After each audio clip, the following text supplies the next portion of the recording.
Shalom, salam sejahtera bagi Bapak Ibu, saudara-saudara, anak-anak yang dikasihi oleh Tuhan Yesus Kristus. Berjumpa kembali bersama saya Pendeta Eka di dalam renungan firman Tuhan pada hari ini, hari Rabu 27 April 2022. Sukacita dan damai sejahtera dari Tuhan Yesus Kristus kiranya menyertai hidup kita sekalian. Puji Tuhan, firman Tuhan saat ini sampai pada pembacaan Mazmur yang ke-99, kiranya memberkati kita sekalian. Sebelum kita akan merenungkan bagian pembacaan firman Tuhan hari ini, kita berdoa terlebih dahulu.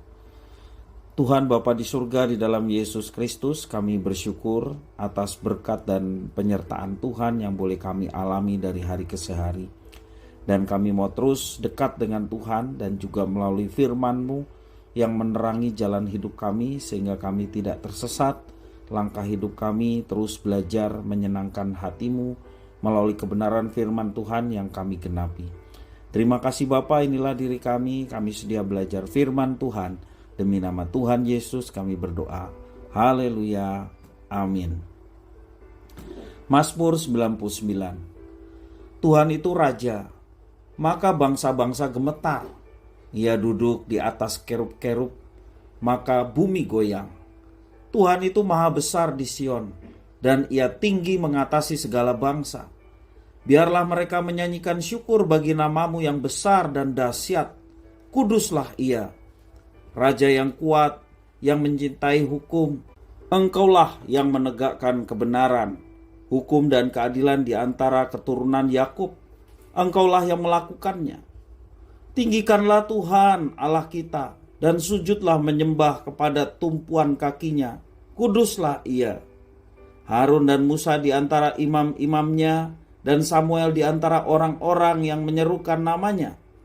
Mereka berseru kepada Tuhan dan ia menjawab mereka. Dalam tiang awan ia berbicara kepada mereka.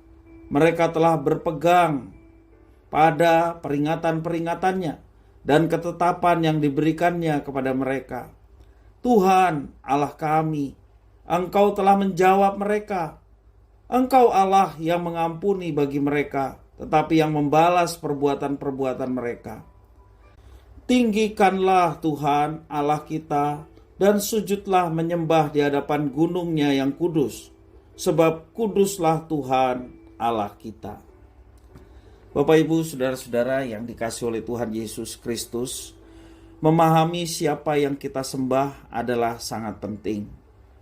Itulah yang dirasakan oleh pemazmur dalam Mazmur yang kita baca hari ini, Mazmur 99. Pujian pemazmur kepada Tuhan Allah dilandasi oleh pengenalannya akan Tuhan.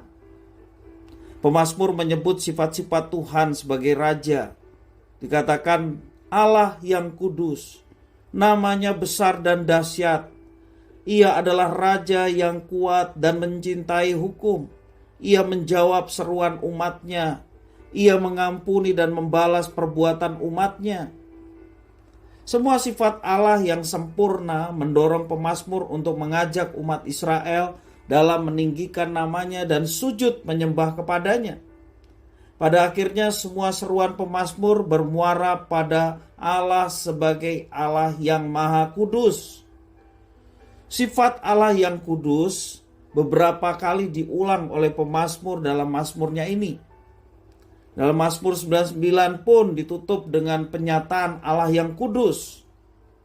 Kata kudus dalam bahasa aslinya berarti dipisahkan. Artinya Allah Israel adalah Allah yang berbeda dengan ilah-ilah bangsa lain. Allah Israel adalah Tuhan, Yahweh. Apa yang membedakan Tuhan, Yahweh, Allah Israel dengan ilah lainnya? Kita bisa melihatnya terutama pada sifat Allah yang mengasihi umatnya tetapi sekaligus membalas perbuatan umatnya. Hal ini menjadi penting karena sifat demikian tidak dimiliki oleh ilah-ilah lain yang ada di sekitar bangsa Israel.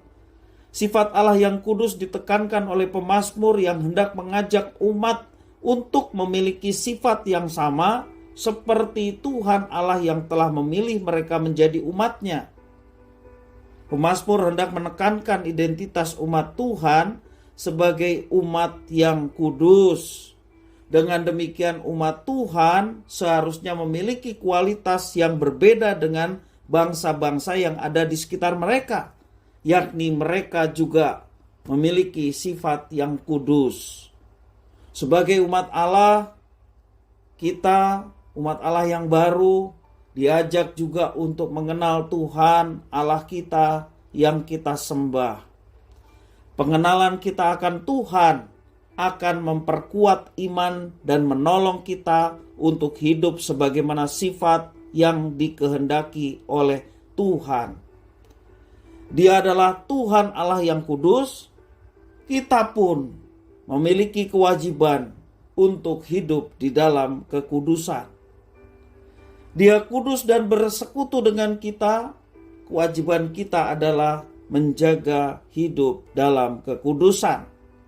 Kita harus hidup dengan cara yang berbeda dengan cara hidup dunia yang tidak menghormati kekudusan Allah.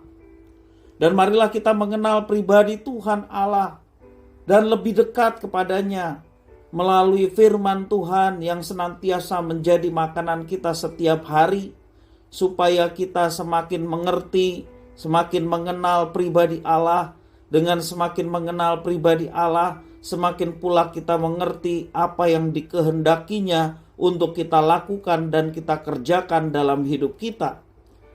Dengan demikian ketika kita bertekun dengan firman Tuhan, Tuhan memberikan kemampuan untuk kita tetap menjaga kekudusan. Karena firman itu kudus dan firman itu kita baca, renungkan setiap hari dan tinggal dalam diri kita, maka firman itulah yang terus menolong kita untuk hidup di dalam kekudusannya. Tuhan berkenan datang dan menjadi manusia. Dia rela berkorban demi satu hubungan antara manusia dan Sang Pencipta dipulihkan yang sebelumnya sudah rusak oleh karena dosa. Kalau Dia yang kudus berkenan bersekutu dengan kita, orang-orang yang najis dan berdosa, Dia berkenan dan rela bersekutu dengan manusia.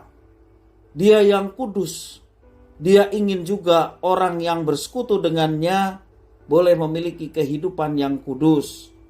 Sehingga kehidupan yang kudus ini dapat menerangi kehidupan dunia yang tidak peduli dengan kekudusan Allah, yang tidak peduli dengan Allah yang kudus.